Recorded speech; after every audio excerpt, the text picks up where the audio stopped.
Hey everybody, welcome back to this week's show. You know what? It's all about adapting to the surroundings. And everybody knows the last couple of years, we've had some thin ice. We get a lot of warm conditions, and all of a sudden we got to pull off the ice and wait for things to heal back up.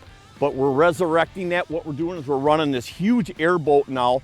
You know, I bought this thing probably about, 3 months ago, sold my small one, and had a ton of work done on it to make sure that it's really stable and can take pretty much any kind of conditions that we have to deal with, right? We love running these river trips, you know, and the safest way to be able to deal with this river is obviously an airboat. Hey Lance, you fish the river all fall. The walleyes are absolutely piled in here. They've been stacked. A lot of small ones, a lot of good eaters. Just got to weed through them, but the fish have just been loaded up here. Hey everybody, hang on to your heinies. We got a lot coming up.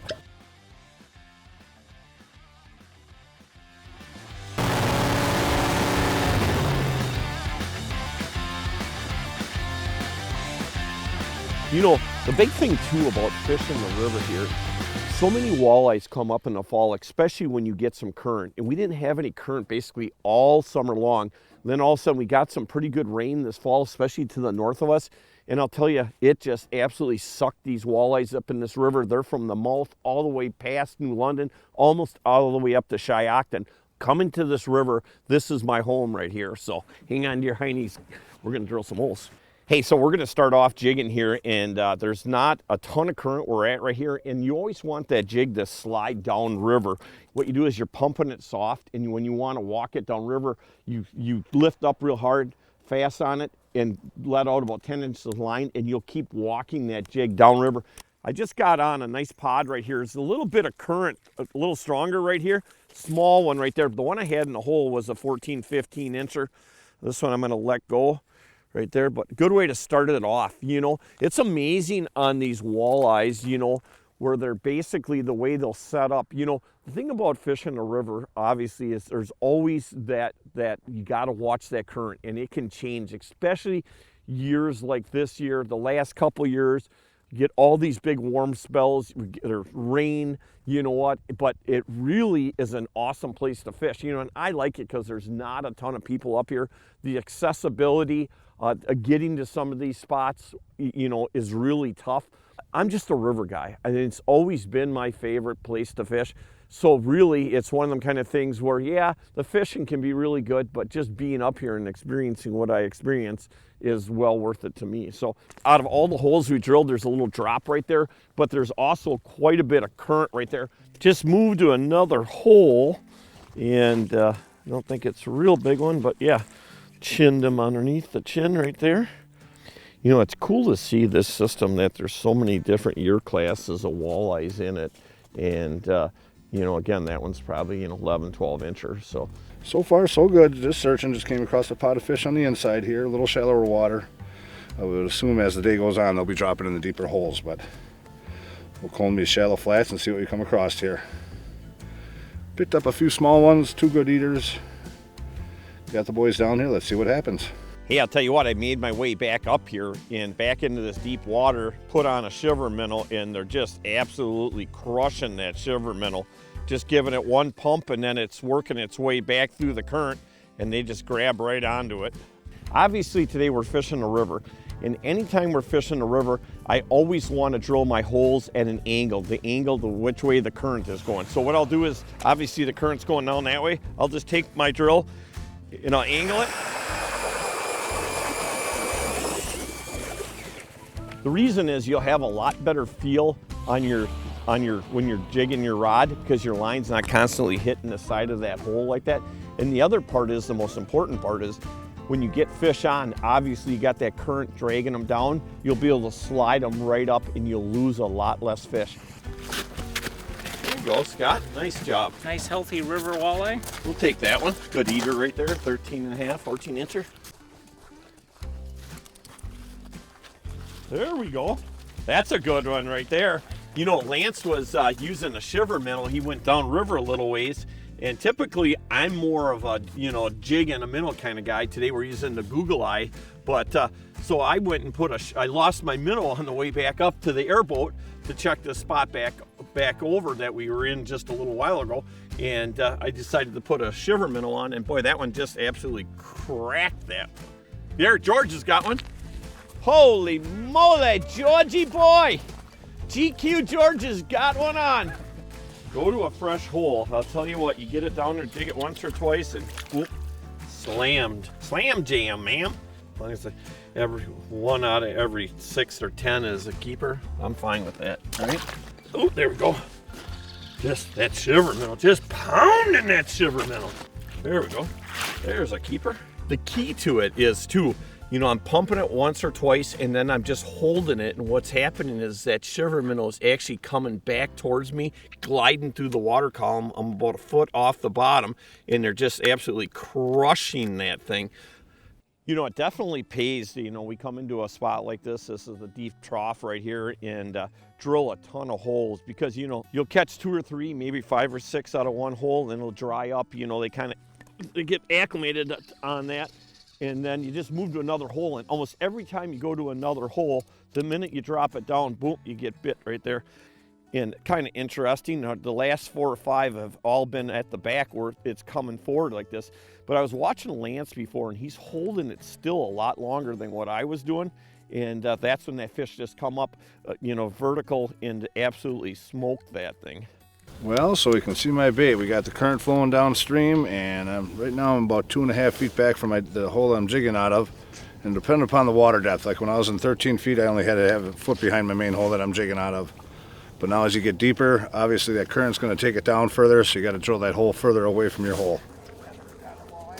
There you go. You're getting bigger. Yeah, getting bigger. Yep, I'm going to bring that middle bucket so you don't have to get up all the time. Yeah, hold your line to the side. It looks like a decent fish. Yeah, it does feel good, decent. Oh yeah, that's a good one. Real nice one. They'll take that one right there. Nice job. Beautiful walleye. Absolutely just smoked that. On the shiver minnow. Georgie, Yeah, this is a. got something a little better, huh? Oh yeah, a little better. There you go. You're getting there. Yeah, Still not keepable. Yeah, Not- let's not getting let there. that one go. But you're coming up. Hey, I'm going to show you guys exactly how we're walking these baits down river. It's totally different cadence versus obviously the glide bait like the shiver minnow. Got the Google Eye Gold on here, basically using shiners and no stinger hook at all, and trying to get that hook placement as far back as I can. Current's going down this way, okay? So what I'm doing, and I'm in about 22 feet of water. So now I just hit the bottom, okay? So what I'll do is I'm actually feathering that. See what I'm doing? I've got my bail open on the reel here, and basically I'm hitting the bottom, hitting the bottom, hitting the bottom. Pause it for a second, nothing. Hitting the bottom, hitting the bottom. Now I want to walk that jig downstream, down current. And what happens a lot of times, there's fish looking at the bait right now, but they don't want to hit it. But what'll happen once it slides past them, it gets them aggressive. So what I'm going to do is I'm going to open my bail up. I'm going to let out about a foot and a half of line. I'm going to pump it real hard, and that it's a light enough jig where it's going to slip down current. So now what I'm going to do is I'm going to pump it about 5 to 10 times. And nothing. What I'm going to do is open the bail up again, let out another foot of line, foot and a half, and I'm going to walk that jig down river again. This time of year, early in the morning and in the evening, these fish move up really shallow. You can get them in 3 to 6, 8 feet of water. These fish definitely love these deeper holes. So if you can find a hole, anything that's deeper than 15 feet, that's typically where these fish are gonna set up. Hey, the key is always to try to get that placement as far back as you can. That's the nice part about these jigs too, these Google Eyes, that they have a long shank on them like that. So I'm gonna show you guys a couple different ways that you can hook your minnow. When you're missing fish after fish after fish, you know, there is certain times you got to use a stinger hook. I'm just not a big fan of it, but here's the key. You know what? A lot of times what happens, and the reason I don't like to use a stinger hook, is because so many times, especially when you're jigging, obviously the water is as cold as it can possibly get, especially when you're doing a jig and a minnow, and they'll come up and just mouth it. Now here's 2 different ways that you can hook your minnow so you don't have to use a stinger hook. You know, I always squeeze them by the eye, go through the mouth, try to get that placement as far back as you can get it. And the nice part about like this Google Eye jig too, with the long shank on it, this is basically for plastics to keep the plastics from sliding, but it also helps on the minnows too. That's gonna keep that minnow from sliding back, and you're gonna keep your placement as far back as you possibly can. Here's the other way. Go through the mouth, go through the gill plate, right? This is a great way to do it. Twist the minnow to the side right here and get your placement right through the belly. And then basically what you want to do is straighten that minnow. You always want to try to keep it as natural presentation as you can. Hey, it's kind of nice, you know what, again, you know what, we're always moving. You know, this is our third spot that we've moved to so far here. And right away this morning, the bite was pretty good, and we caught a lot of fish on the Google Eye jigs. And then about 9 o'clock, boy, it was tough to get a bite on a jig and a minnow. We kind of switched all into shiver minnows, glide baits like that, and they were just absolutely cracking them. Now it's kind of gone back. It's about almost noon now. George is catching them now. He's got another one on over there, and he's catching them basically again back to the jig and the minnow. You know, again, early morning, them fish push up on them sand flats like that. You know, they'll be in anywhere from 4 to 6 to 8 feet of water, and again in the evening. I think most rivers, especially when you get a lot of current or a lot of water in the fall, most of the time most rivers are going to hold lots of walleyes. You know, the whole thing is it's all about the safety, you know, issue here. And so, you know, when you get these milder winters, obviously there's a lot more chances, a lot more thin ice. If you are going to venture out on the river, make sure that you're always with somebody else. Make sure that you always have a life cushion, at least 50 foot of rope, and be prepared for the worst and expect the best. It's almost like the days when you had a Harley and you were waving to the guy on a bike. You see another warrior on the water, you just get a good feel. First class, all the way from the people that ride them to the people that make them. They do such a nice job with communication. They'll pick up the phone anytime. It's really almost a friendship.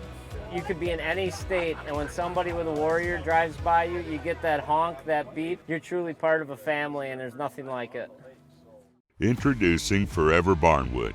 Transform your space with the warmth and character of a genuine barnwood look.